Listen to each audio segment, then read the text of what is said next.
Hello student, welcome to my YouTube channel Rohit academy. Student, आज हम इस वीडियो में आप लोगों को बताएंगे क्लास 10th का सब्जेक्ट आप लोगों का है साइंस, यानी कि कक्षा 10 का विषय आप लोगों का क्या है, विज्ञान है। त्रैमासिक परीक्षा का आप लोगों का ये पेपर है 2025 का।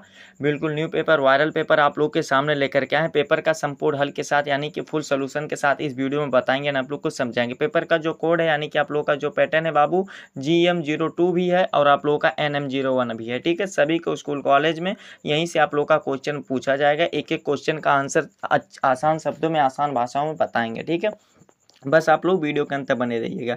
चलिए बिना देरी के अपने क्वेश्चन पर आते हैं। खंड आ यहाँ से हमारा स्टार्ट होता है, जिसमें से हमारा क्या दिया गया, बहुविकल्पीय प्रश्न दिया गया, यानी कि MCQ क्वेश्चन दिया गया। क्या दिया गया, MCQ क्वेश्चन दिया गया है, जिसमें से उपखंड का दिया गया है। देखिए क्या दिया गया है, इसमें पहला क्वेश्चन पूछा गया है कि एक उत्तल दर्पण की फोकस दूरी 10 सेंटीमीटर है तो दर्पण की वक्रता त्रिज्या होगी, यानी कि दर्पण की वक्रता त्रिज्या कितना होगा, हमें यह बताना है। इसका कौन सा राइट आंसर हो जाएगा, हमें यह बताना है। ठीक है, क्या बताना है, इसका कौन सा राइट आंसर हो जाएगा, हमें यह बताना है। तो इसका जो सही आंसर हो जाएगा ना बाबू, कौन सा हमारा, देखो इसको जो सॉल्व करेंगे, यानी कि इसको जो सॉल्व करेंगे R/2F वाला फार्मूला लिखेंगे। क्या लिखेंगे, R/2F। ठीक है, R बराबर 2F होता है, ये फार्मूला लिखेंगे तो इसका जो राइट आंसर निकलेगा बाबू, मल्टीपल हो जाएगा तो 10 का गुणा 2 में हो जाएगा तो 20 आ जाएगा, जो कि हमारा ये वाला ऑप्शन सही है। ठीक है, कौन सा ऑप्शन सही है, ये हमारा दूसरा वाला ऑप्शन इसका राइट है। ठीक, फिर अगला क्वेश्चन देखिए क्या दिया गया। दूसरा क्वेश्चन दिया गया है कि कांच का अपवर्तनांक अधिकतम होता है, यानी कि कांच का अपवर्तनांक अधिकतम किसमें होता है, हमें यह बताना है। यानी कि सबसे अधिक किसमें पाया जाता है, तो बैगनी रंग में पाया जाता है। किसमें पाया जाता है बाबू, बैगनी रंग में पाया जाता है, जो कि हमारा कौन सा राइट आंसर हो जाएगा, सी वाला ऑप्शन सही हो जाएगा। फिर अगला क्वेश्चन दिया गया, वक्रता त्रिज्या का मात्रक है, यानी कि हमें बताना है कि वक्रता त्रिज्या का मात्रा क्या होता है, हमें यह बताना। तो मीटर भी होता है, सेंटीमीटर भी होता है, मिलीमीटर भी होता है। इसका जो राइट आंसर हो जाएगा इनमें से सभी, यानी कि डी वाला ऑप्शन हमारा सही हो जाएगा। ठीक है, फिर चलिए अगला क्वेश्चन देख लेते हैं। अगला क्वेश्चन जो हमारा चौथा दिया गया है, क्या दिया गया है कि समतल दर्पण की फोकस दूरी होती है, यानी कि जो समतल दर्पण होती है उसकी फोकस दूरी कितनी होती है, हमें यह बताना है। तो अनंत होती है बाबू, कितना होता है, अनंत होता है, यानी कि डी वाला ऑप्शन हमारा इसका सही हो जाएगा। फिर अगला क्वेश्चन दिया गया है, निम्न में से कौन सा पदार्थ लेंस बनाने के लिए प्रयुक्त नहीं किया जाता, तो मिट्टी का यूज नहीं किया जाता, यानी कि मिट्टी का यूज नहीं किया जाता, जल और कांच का यूज किया जाता है। ठीक है, तो हमारा इसका जो ऑप्शन राइट हो जाएगा, डी वाला ऑप्शन हमारा इसका सही हो जाएगा। ठीक है, फिर अगला क्वेश्चन 6 वाला दिया गया कि स्वस्थ आंख के लिए दूरबिंदु होता है, यानी कि स्वस्थ आंख के लिए दूरबिंदु कितना होता है, तो देखो यानी कि अधिकतम बिंदु पूछा तो इसमें अनंत होता है, कितना होता है, अनंत होता है। अगर बाबू न्यूनतम पूछता तो क्या हो जाता, यहाँ पर 25 सेंटीमीटर हो जाता। ठीक है, दोनों टाइप का क्वेश्चन पूछता तो आप लोग टिक कर दीजिएगा। ठीक है, यहीं से आप लोग का सभी को स्कूल कॉलेज में सभी के पेपर में यहीं से पूछा जाएगा। ठीक है, सभी डिस्ट्रिक्ट में इसको अच्छे तरीके से जरूर तैयार कर लीजिएगा। फिर अगला क्वेश्चन देखिए क्या दिया गया, चंद्रमा से देखने पर आकाश दिखाई देता है बाबू, काला दिखाई देता है, सी वाला ऑप्शन हमारा सही हो जाएगा। फिर अगला क्वेश्चन देखिए क्या दिया गया है कि उपखंड खा स्टार्ट होता है यहाँ से, यानी कि इसमें केमिस्ट्री के क्वेश्चन दिए गए, जिसमें 8वां क्वेश्चन पूछा गया जंग का रासायनिक सूत्र है, यानी कि जो जंग होता है इसका रासायनिक सूत्र क्या होता है, हमें ये बताना है। तो इसका जो सही आंसर हो जाएगा बाबू, जंग का रासायनिक सूत्र जो होता है क्या होता है, Fe2O3 और इंटू XH2O, यानी कि डी वाला ऑप्शन, सॉरी सी वाला ऑप्शन हमारा इसका राइट हो जाएगा। ठीक है, फिर अगला क्वेश्चन दिया गया है यहाँ पर कि 2FeCl2, यानी कि ये रासायनिक समीकरण दिया गया, तो इसमें बताना अभिक्रिया कौन सा है, वाई है, यानी कि वाई क्या है इसके जगह पे, यानी कि जो वाई दिया गया है इसमें इसके जगह पे कौन सा धातु या पदार्थ कौन सा होगा, हमें ये बताना। तो इसका जो राइट आंसर हो जाएगा एस हो जाएगा। क्या हो जाएगा बाबू एस हो जाएगा। एस का मतलब क्या है, सल्फर हो जाएगा, क्या सल्फर हो जाएगा। ठीक है, ये भी दिमाग में बैठा लीजिएगा। फिर अगला क्वेश्चन देखिए क्या दिया गया, 10 वाला क्वेश्चन दिया गया, श्याम श्वेत फोटोग्राफी में प्रयुक्त होता है, यानी कि क्या प्रयुक्त होता है, हमें यह बताना है। तो AgCl प्रयुक्त होता है, यानी कि हमारा ए वाला ऑप्शन राइट हो जाएगा। फिर अगला क्वेश्चन दिया गया है, देखिए अगला क्वेश्चन क्या दिया गया, इसको समझ लेते हैं और बता देते हैं आप लोगों को। अगला क्वेश्चन दिया गया है कि निम्न में से अम्लीय लवण है, यानी कि अम्लीय लवण कौन सा, हमें यह बताना है। तो NaHSO4 है, यानी कि डी वाला ऑप्शन हमारा इसका सही हो जाएगा। ठीक है, इसका जो सही आंसर हो जाएगा बी वाला ऑप्शन हमारा राइट हो जाएगा। ठीक है, फिर अगला क्वेश्चन दिया गया, निम्न में प्रबल अम्ल है, यानी कि 12 वाले क्वेश्चन में बताना है कि निम्न में प्रबल अम्ल कौन सा, हमें यह बताना KOH है, कौन सा है, KOH है, यानी कि क्या पोटेशियम हाइड्रोक्साइड है। ठीक है, यह एक प्रबल क्षार होता है। ठीक, फिर अगला क्वेश्चन दिया गया 13 वाला कि अम्लीय वर्षा के जल के संभावित पीएच मान होता है, यानी कि कितना होता है हमें ये बताना है। तो इसका कौन सा राइट आंसर हो जाएगा, हमें ये बताना है। तो चलिए इसका भी आंसर आप लोग को बता देते हैं। अम्लीय वर्षा के जल का संभावित पीएच मान होता है 5.2 होता है, यानी कि हमारा ए वाला ऑप्शन इसका राइट हो जाएगा। ठीक है, इस प्रकार से हमारा उपखंड ग यहाँ से स्टार्ट होता है, जिसमें से बायोलॉजी के क्वेश्चन दिए गए हैं।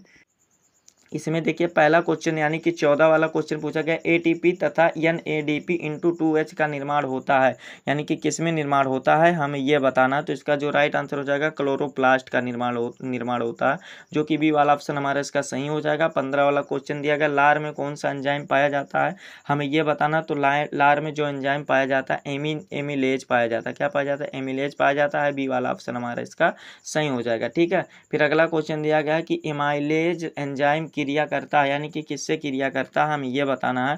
तो इसका कौन सा राइट आंसर हो जाएगा, कार्बोहाइड्रेट से क्रिया करता है, बी वाला ऑप्शन हमारा इसका सही हो जाएगा। फिर अगला क्वेश्चन 17 वाला दिया गया पतझड़ से संबंधित हार्मोन होता है, यानी कि पतझड़ से संबंधित हार्मोन कौन सा होता है हमें यह बताना। तो एबिसिक अम्ल होता है, यानी कि सी वाला ऑप्शन हमारा इसका सही हो जाएगा। ठीक है, फिर अगला क्वेश्चन दिया गया है कि ऑक्सीटोसिन का स्रावण कहाँ से होता है, यानी कि जो ऑक्सीटोसिन का स्रावण होता है कहाँ से होता है हमें यह बताना है। तो 18 का जो राइट आंसर हो जाएगा क्या हो जाएगा, पिट्यूटरी ग्लैंड से होता है, जो कि सी वाला ऑप्शन हमारा इसका सही हो जाएगा। ठीक है, फिर अगला क्वेश्चन दिया गया है मनुष्य के मस्तिष्क का कौन सा भाग ताप नियंत्रित कर रखता है, यानी कि मनुष्य का कौन सा भाग है हमें यह बताना। तो इसका जो राइट आंसर हो जाएगा हाइपोथैलेमस हो जाएगा। क्या हो जाएगा, हाइपोथैलेमस हो जाएगा, बी वाला ऑप्शन हमारा इसका सही हो जाएगा। फिर अगला क्वेश्चन दिया गया कि मनुष्य में मेरु तंत्रिकाएं कितनी जोड़ी होती है हमें यह बताना है, यानी कि मनुष्य में जो मेरु तंत्रिकाएं होती हैं कितनी जोड़ी होती है ये हमें बताना है। तो जो 20 का राइट आंसर हो जाएगा 31 जोड़ी होती है, जो कि हमारा सी वाला ऑप्शन इसका राइट हो जाएगा। इस प्रकार से 20 MCQ दिया गया था, जो कि 20 नंबर आप लोगों का कंप्लीट हो गया। ठीक है, ठीक है, चलिए आगे भी आप लोगों को कंप्लीट तरीके से बता देते हैं और आप लोगों को समझा देते हैं। ठीक है, देखिए उपखंड यहाँ से खंड बा स्टार्ट होता है, जिसमें से वर्णनात्मक प्रश्न दिया गया इसमें उपखंड का दिया गया है, जिसमें लघुत्तरीय क्वेश्चन दिया गया। क्या देखिए पहला क्वेश्चन दिया गया है कि एक वस्तु 10 सेंटीमीटर फोकस दूरी के अभिसारी लेंस से 25 सेंटीमीटर दूरी पर रखी है, तो प्रतिबिंब की स्थिति तथा प्राकृत ज्ञात कीजिए, यानी कि प्राकृत ज्ञात कीजिए। 4 नंबर का क्वेश्चन दिया गया है, यानी कि कह सकते हैं लघुत्तरीय क्वेश्चन पूछा गया। तो इसको आप लोगों को क्या सूत्र से आप लोगों को इसको लगा लेना है, इसको कर लेना है, यानी कि इसको आप लोगों को दूरी प्रतिबिंब का दूरी सूत्र यानी कि दर्पण के सूत्र से इसको सिद्ध कर लेना है, यानी कि लगा लेना है। ठीक है, तैयार कर लेना। क्वेश्चन को बता दे रहे हैं, क्वेश्चन को आप लोग जरूर तैयार कर लीजिएगा, कोई भी कॉपी में नोट करके। दूसरा क्वेश्चन दिएगा प्रकाश के अपवर्तन से क्या आप समझते हैं, चित्र द्वारा स्पष्ट कीजिए कि प्रकाश के अपवर्तन के नियमों का उल्लेख कीजिए। तो ये हमें बताना है। ठीक है, तो यानी कि प्रकाश से आप उससे अपवर्तन से क्या समझते हैं ये हमें बताना। तो इस क्वेश्चन को भी तैयार कर लीजिएगा, जितना क्वेश्चन बता रहे हैं सभी को आप लोग को अच्छे तरीके से जरूर प्रिपेयर कर लीजिएगा। ठीक है, मोस्ट इंपॉर्टेंट क्वेश्चन, इसको भी आप लोग को न्यूमेरिकल अपवर्तनांक वाले फार्मूला पे इसको भी लगा लीजिएगा। sin 49 का मान दिया गया है, 75 दिया गया। ठीक है, इसको भी सॉल्व कर लीजिएगा। दीर्घोत्तरीय क्वेश्चन दिया गया दृष्टि दोष मुख्यतः कौन कौन से होते हैं आवश्यक कारण, यानी कि इसको अभी सॉल्व करना है, लघुत्तरीय क्वेश्चन है तो इसको भी तैयार कर लीजिएगा। फिर अथवा करके दिया गया लेंस की क्षमता से आप क्या समझते हैं, लेंस की क्षमता तथा फोकस दूरी में क्या संबंध है ये बताइए। वायु के सापेक्ष पारदर्शी ध्रुव का अपवर्तनांक बताइए, और आगे भी न्यूमेरिकल दिया गया अपवर्तनांक वाला फार्मूला ज्ञात कीजिए। तो इसको भी आप लोग अच्छे तरीके से सॉल्व कर लीजिएगा, तैयार कर लीजिएगा। उपखंड खा यहाँ से हमारा स्टार्ट होता है, जिसमें से लघुत्तरीय क्वेश्चन क्या दिया गया 1 बिलियन में OH आयन का सांद्रण क्या दिया गया है 10 पे पावर माइनस 11 दिया गया, तो मोल लीटर है। इस बिलियन का पीएच मान याद कीजिए, यानी कि इस बिलियन का पीएच मान याद करना 4 नंबर का क्वेश्चन है। तो ये वाला भी अच्छे तरीके से आप लोग तैयार कर लीजिएगा। फिर अगला क्वेश्चन दिया गया कि संचारण किसे कहते हैं, उदाहरण सहित बताइए कि तथा संचारण से सुरक्षा के उपायों को लिखिए। 4 नंबर का क्वेश्चन है, इसको भी अच्छे तरीके से आप लोग तैयार कर लीजिएगा। ठीक है, दीर्घोत्तरीय क्वेश्चन यहाँ पर दिया गया कि अम्ल तथा क्षार किसे कहते हैं, उदाहरण सहित बताइए। इनके भौतिक तथा रासायनिक गुण भी लिखिए, उपयोग भी बताइए। तो ये वाला भी अच्छे तरीके से आप लोग तैयार कर लीजिएगा। 6 नंबर का क्वेश्चन है, सभी मोस्ट इंपॉर्टेंट क्वेश्चन है। ठीक है, अगर आप कहेंगे, अगर आप लोग की डिमांड होगी तो नेक्स्ट वीडियो में सभी क्वेश्चन का आंसर बता दिया जाएगा। ठीक है, अथवा करके दिया गया रासायनिक अपक्रिया किसे कहते हैं या कितने प्रकार की होती है, प्रत्येक के उदाहरण देकर समझाइए।